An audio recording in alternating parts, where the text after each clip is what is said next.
wasallam beserta keluarga, sahabat, serta para pengikutnya hingga akhir zaman, yang insya Allah mendapatkan rahmat dan syafaatnya sesuai dengan jati diri agama Islam sebagai agama yang rahmatan lil alamin.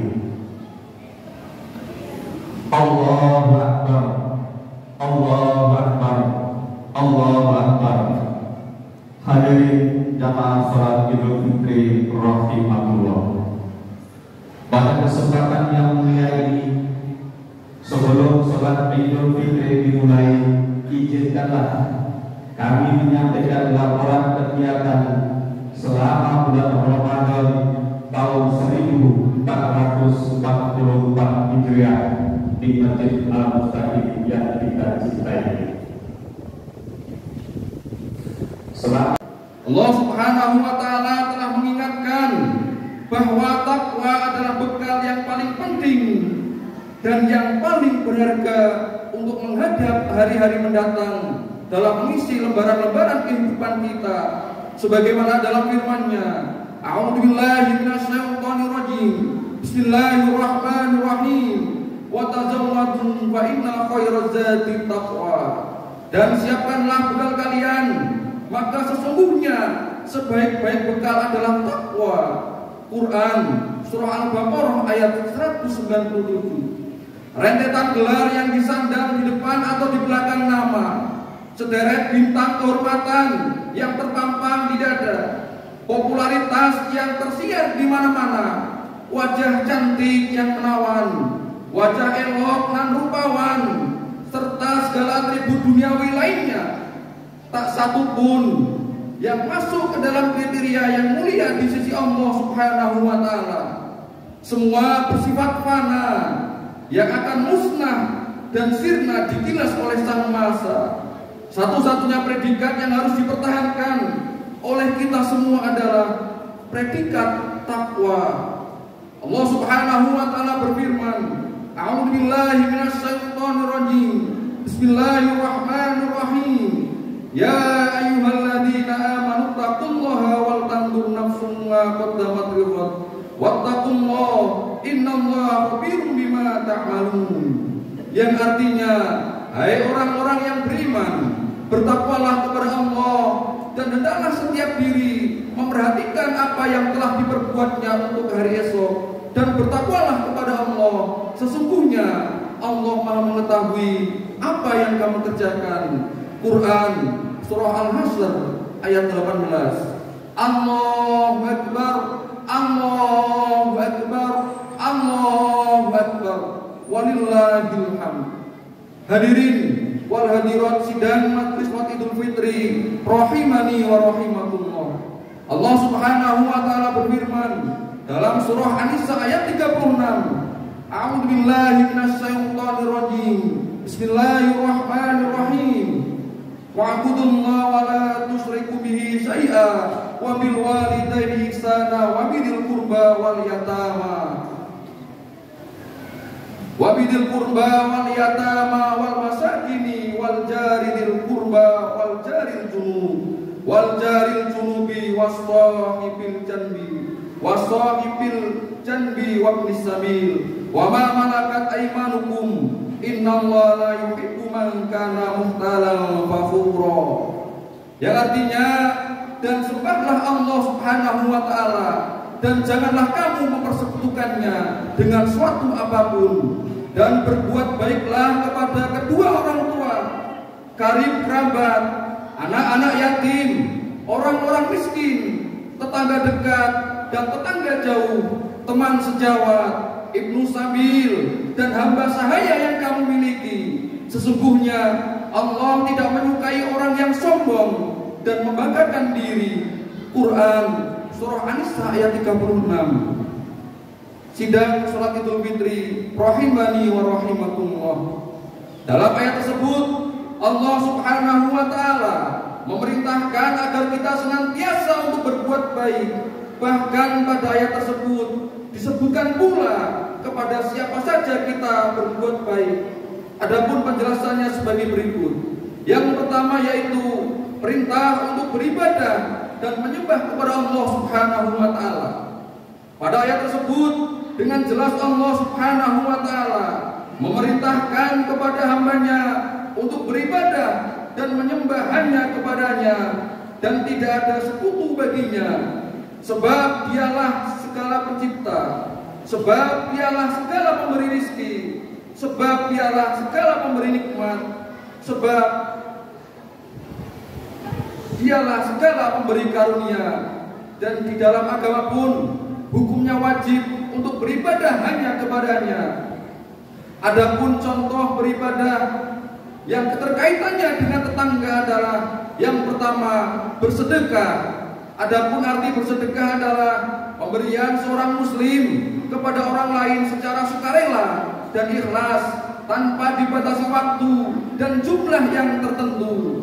Karena sedekah tidak hanya berarti mengeluarkan atau menyumbangkan harta, namun sedekah mencakup segala amal atau perbuatan baik.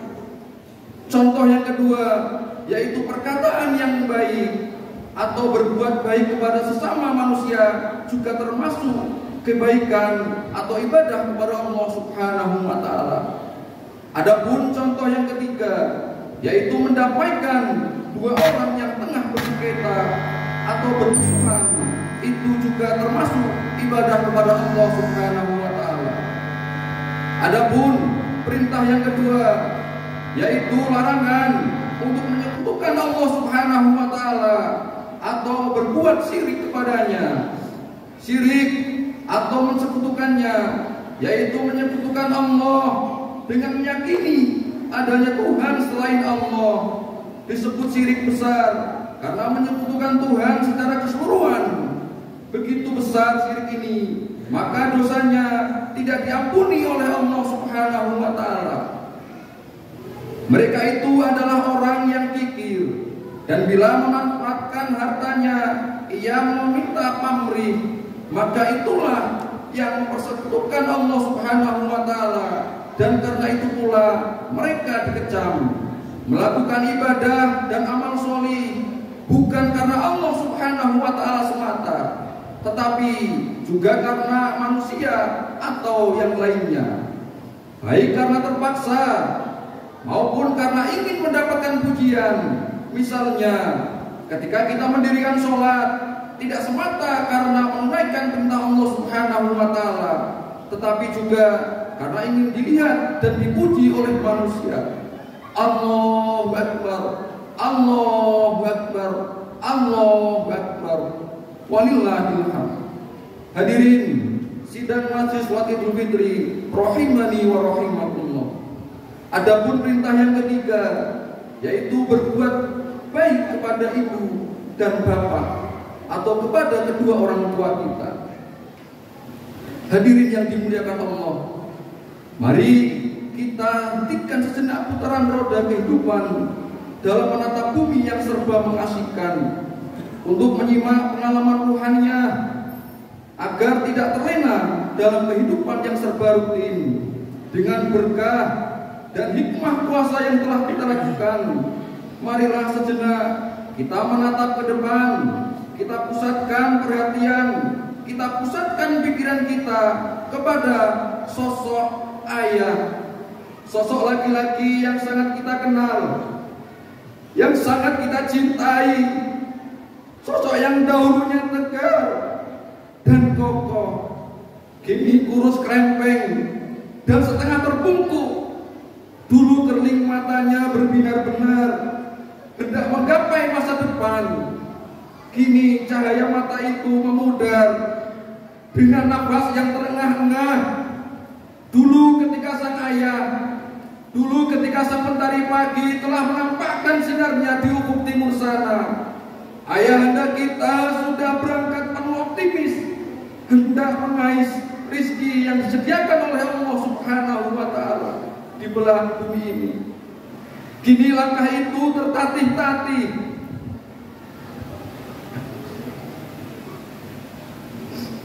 Panasnya matahari membakar kulitnya, lebatnya hujan membasahi bumi, bukan merupakan halangan bagi seorang ayah untuk mendapatkan rizki, untuk untuk keluarganya. Karena tanggung jawabnya sebagai kepala keluarga.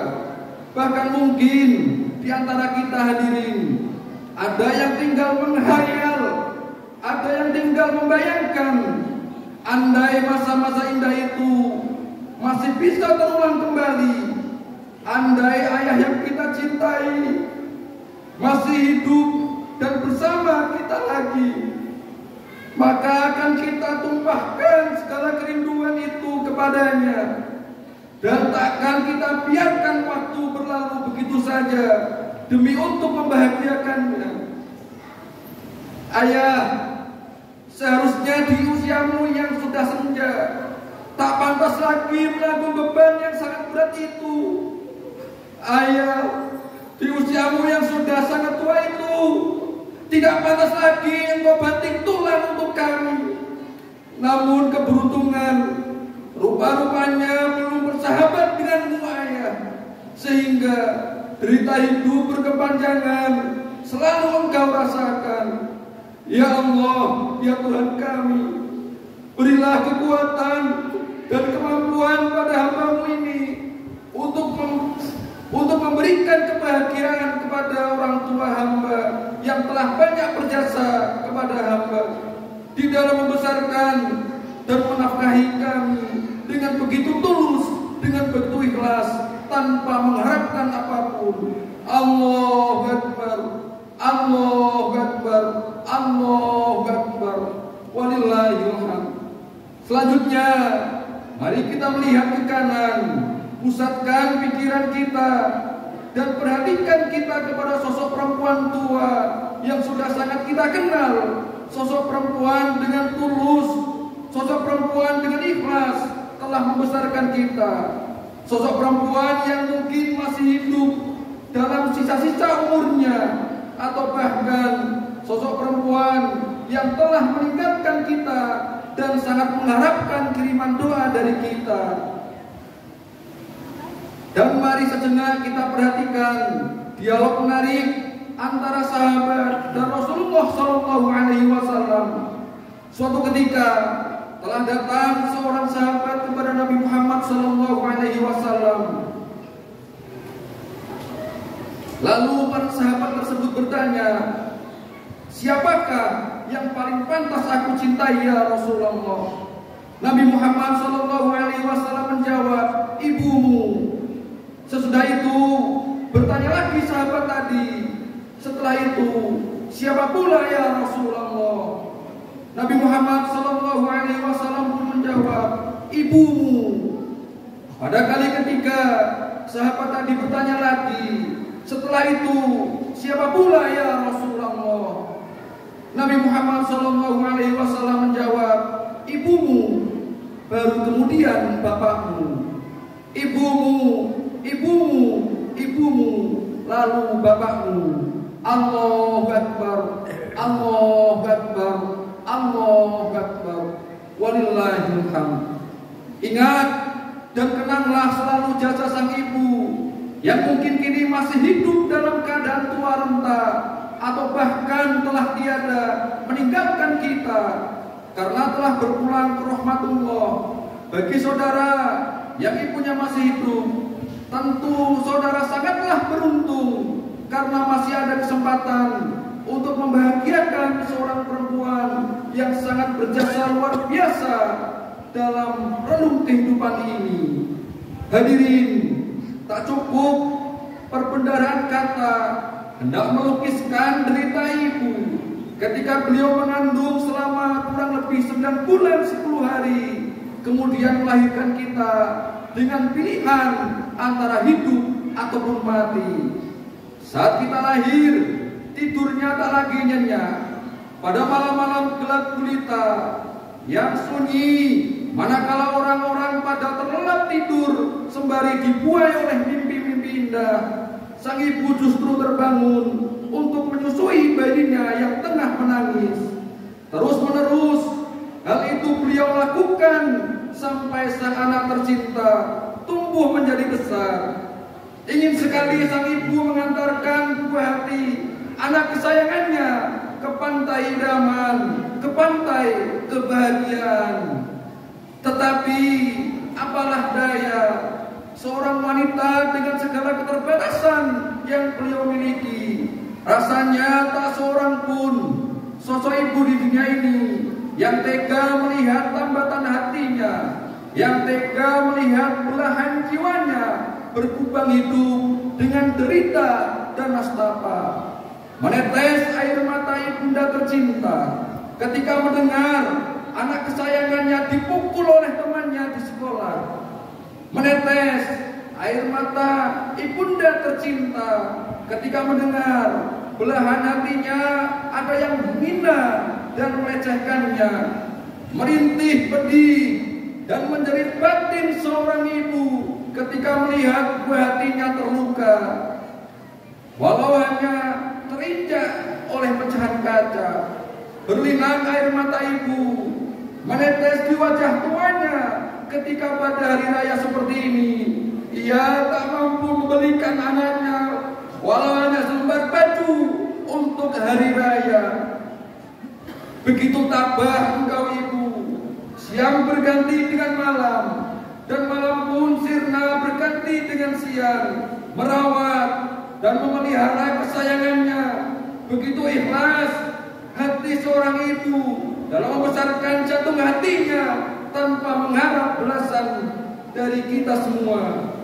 Sekarang setelah kita terlahir ke dunia, setelah kita tumbuh dewasa, setelah kita mengerti akan arti kehidupan, setelah kita pandai berbicara lewat bimbingan dan kasih sayang seorang ibu, terkadang mulut yang sudah pandai bicara ini justru tidak jarang membentak ibu karena pembelaan kita kepada istri ataupun kepada suami. Bahkan tak jarang ketika kita bertengkar dan menyakiti hati sang ibu karena kecintaan kita kepada anak, sampai beliau harus merintih dan meneteskan air mata. Hadirin yang dirahmati Allah, apakah ini balasan atas jasa-jasa ibu? Apakah ini balasan atas semua perkorbanan dari ibu? Apakah ini balasan atas air susu yang mengalir dan menjadi daging di dalam tubuh kita? Jawab para hadirin, tentu kita semua akan menjawab tidak. Kita tidak ingin menjadi anak yang durhaka. Kita tidak ingin menjadi anak yang tidak tahu balas budi. Sebab Nabi Muhammad SAW pernah bersabda, al-jannatu tahta aqdamil ummahat. Alangkah bahagianya hati sang ibu ketika ia menyaksikan anak kesayangannya meraih sukses dan pandai berterima kasih.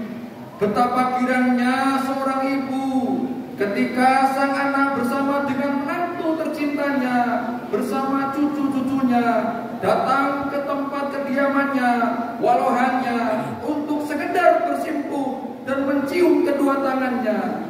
Saudara-saudaraku yang beriman, selesai sholat Idul Fitri yang mubarak ini, segera temui ibunda yang masih hidup, tunduk dan bersimpuh di kaki ibu untuk memohon ampun, untuk memohon keridhaan, untuk memohon keikhlasan ibunda kita tercinta. Katakan, ibu, saya perlu menjadi anak yang berbakti. Ibu, saya perlu menjadi anak yang dapat membahagiakanmu. Masih banyak bercak-bercak noda yang saya tinggalkan. Masih banyak dosa-dosa saya yang berbuat kepadamu.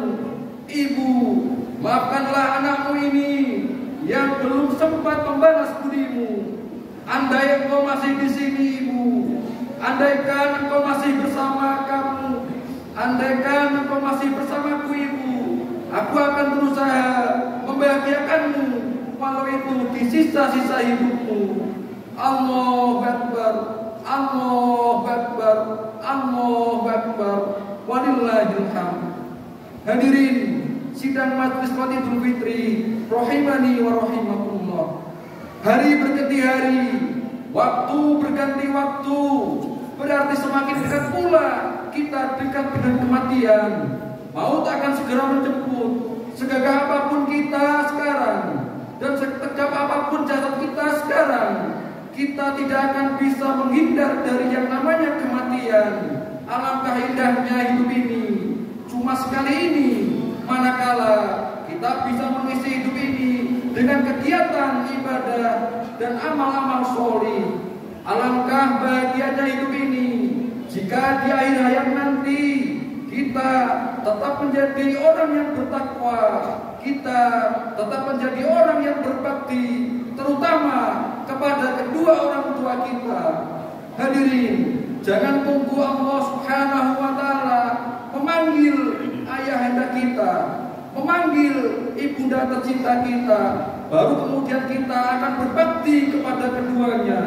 Jangan tunggu ayah atau ibunda kita tercinta setelah meninggal dunia baru kita menyesal.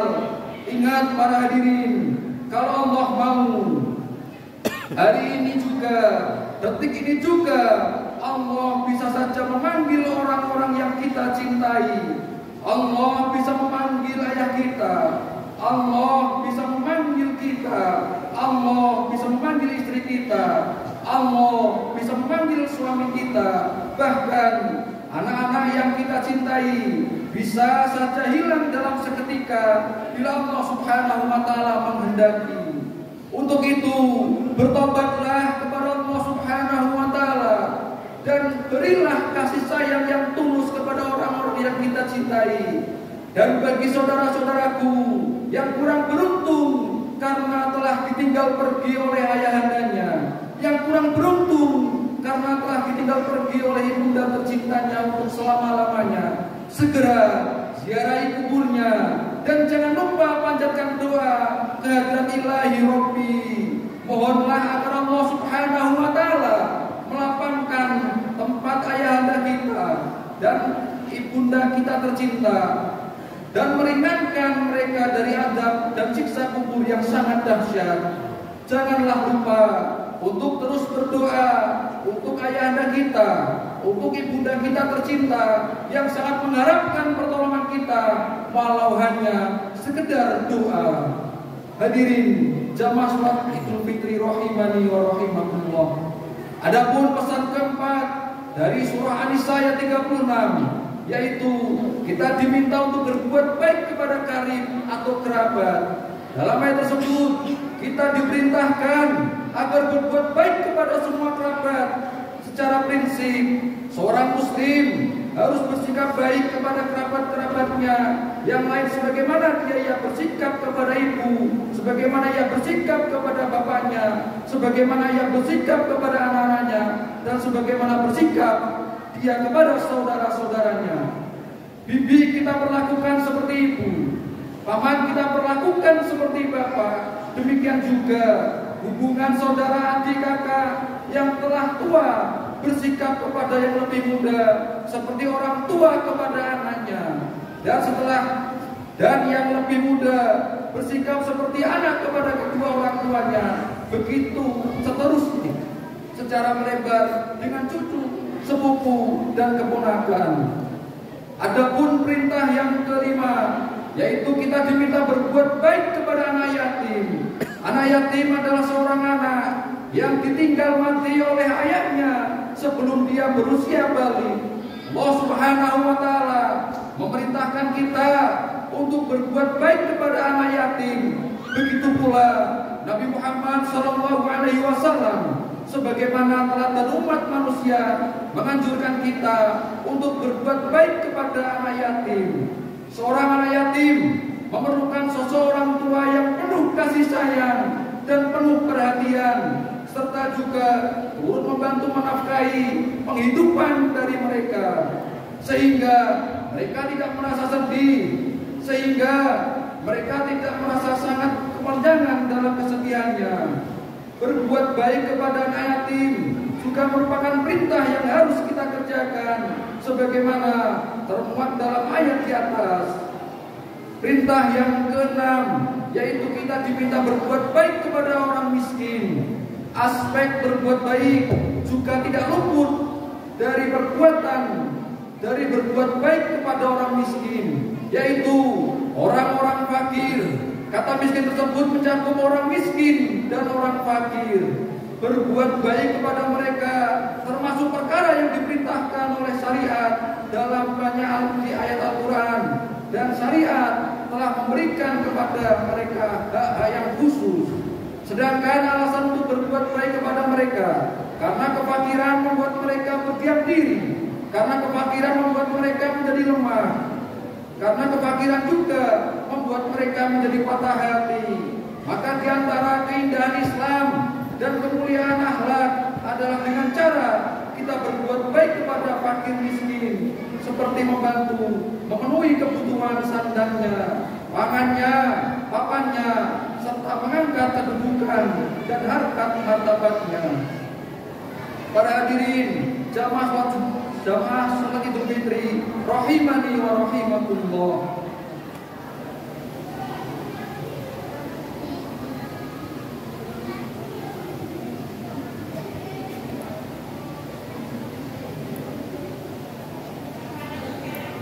Adapun perintah selanjutnya yaitu berbuat baik kepada ibnu sabil. Begitu pula dengan ibnu sabil atau musafir. Yang dimaksud di sini adalah musafir yang kehabisan bekal safarnya maupun yang belum kehabisan. Berbeda dengan masalah zakat, karena seorang musafir itu merasa asing, dan orang yang merasa asing akan merasa kesepian jika engkau ramah dengannya dengan memuliakan dan berbuat baik kepadanya. Maka hal ini termasuk perkara yang diperintahkan oleh syariat Islam. Jika seorang ibnu sabil singgah di rumahmu sebagai tamu, maka di antara akhlak yang mulia hendaklah engkau memuliakan dan menyambutnya dengan baik. Perintah yang selanjutnya yaitu berbuat baik kepada hamba saya. Berbuat baik kepada sesama manusia sangatlah penting dan sangat dianjurkan oleh Islam. Berbuat baik itu tidak memandang status sosial. Berbuat baik itu tidak memandang apa jabatannya. Berbuat baik tidak memandang apakah ia kaya ataupun tidak, dan lain sebagainya. Termasuk juga dalam hal ini untuk berbuat baik kepada hamba saya, walaupun secara status sosial mereka hanyalah seorang budak, tetapi mereka juga manusia dan merupakan hamba Allah Subhanahu wa taala. Rasulullah Shallallahu alaihi wasallam banyak sekali menganjurkan kepada umatnya untuk berbuat baik kepada hamba saya. Pada bagian akhir ayat tersebut juga dijelaskan bahwa Allah Subhanahu wa taala tidak pun pada bagian ayat yang di atas juga dijelaskan bahwa tidak boleh sombong dan membanggakan diri, sebab Allah Subhanahu wa taala tidak menyukai yang demikian itu. Ja'alanallahu wa iyyakum minal aidin wal faizin wal maqbulin. Amin wa antum bi khairin. Amin. Bismillahirrahmanirrahim. Wasari'u ila maghfiratin min rabbikum wa jannatin arduhas samawati wal ardu uiddat lil muttaqin. Wa qul rabbighfir warham wa anta khairur rahimin.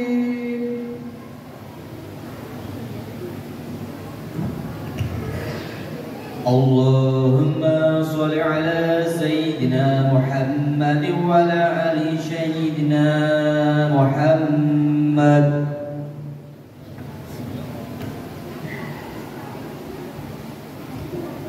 Allahu Akbar, Allahu Akbar, Allahu Akbar, Allahu Akbar, Allahu Akbar, Allahu Akbar, Allahu Akbar, Allahu Akbar kabira, walhamdulillahi katsira.